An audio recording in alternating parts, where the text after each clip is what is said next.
Um dos conceitos mais confusos do hermetismo é o princípio de gênero, porque o termo gênero é utilizado de forma distinta do que normalmente utilizamos. O princípio de gênero é manifestado em todos os planos da vida, materiais, mentais ou espirituais. Mas gênero não significa sexo. O sexo é simplesmente uma manifestação material do gênero. Gênero significa relativo à geração ou criação. Em qualquer plano em que alguma coisa é criada ou gerada, o princípio de gênero se manifesta. E isso é verdade mesmo na criação dos universos. Mas não se deve concluir disso que há um Deus macho e fêmea. Essa ideia é um desvio dos antigos preceitos sobre esse assunto. O verdadeiro ensinamento é que o todo, em si mesmo, está fora do gênero, assim como qualquer outra lei, mesmo as do tempo e espaço. Ele é a lei de que todas as leis procedem e não está sujeito a elas. Contudo, quando o todo se manifesta nos planos de geração ou criação, seus atos concordam com a lei, porque se realizam num plano inferior de existência. E por conseguinte, ele manifesta no plano mental o princípio do gênero, nos seus aspectos masculino e feminino. Essa ideia pode causar desconforto, mas todos aceitamos essa natureza nas nossas concepções diárias. Falamos da paternidade de Deus e na maternidade da natureza, de Deus, o Pai divino, e da natureza, a Mãe universal. Mas a doutrina hermética não exprime uma dualidade real. O todo é um. Os dois aspectos são simplesmente aspectos de manifestação. O ensinamento é que o princípio masculino, manifestado pelo todo, só impede a destruição da concepção atual do universo. Ele projeta o seu desejo no princípio feminino, ao mesmo tempo que esse último começa a obra atual da evolução do universo, desde os simples centros de atividade até o ser humano, e subindo cada vez mais de acordo com as leis da natureza. Se você prefere os velhos modos de expressão, pode considerar o princípio masculino como Deus, o Pai, e o princípio feminino como a natureza, a Mãe universal, em cuja matriz todas as coisas foram geradas.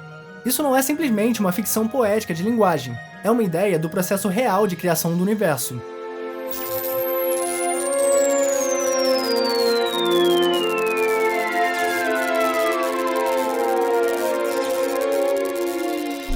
Mas é preciso não esquecer que o todo é um, e que o universo é gerado, criado e existe na mente do todo. Isso nos permite fazer uma ideia de nós mesmos, se quiser aplicar a lei de correspondência à sua própria mente e a si mesmo. Sabemos que a parte de nós que chamamos de eu, em certo sentido, sustenta e prova a criação de imagens mentais na nossa própria mente. A parte da nossa mente em que é realizada a geração mental pode ser chamada de eu inferior, distinto do eu superior, que sustenta e examina esses pensamentos. Repare bem que o que está em cima é como o que está embaixo, e que os fenômenos de um plano podem ser empregados na solução dos enigmas dos planos superiores ou inferiores.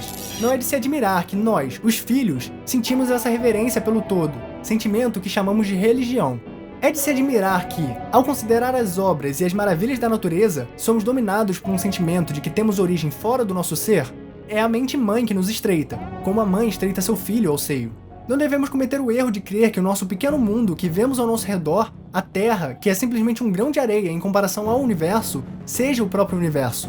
Existem milhões de mundos semelhantes e maiores. Há milhões e milhões de universos iguais em existência dentro da mente infinita do todo. A morte não é real, ainda mesmo no sentido relativo. Ela é simplesmente o nascimento de uma nova vida. E continuarei sempre de planos elevados de vida a outros mais elevados por éons e éons de tempo.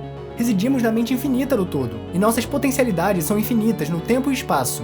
E no fim do grande ciclo de éons, o todo recolherá em si mesmo todas as suas criações. Porém, continuaremos alegremente nossa jornada, porque estaremos prontos para conhecer a verdade da existência em unidade com um todo.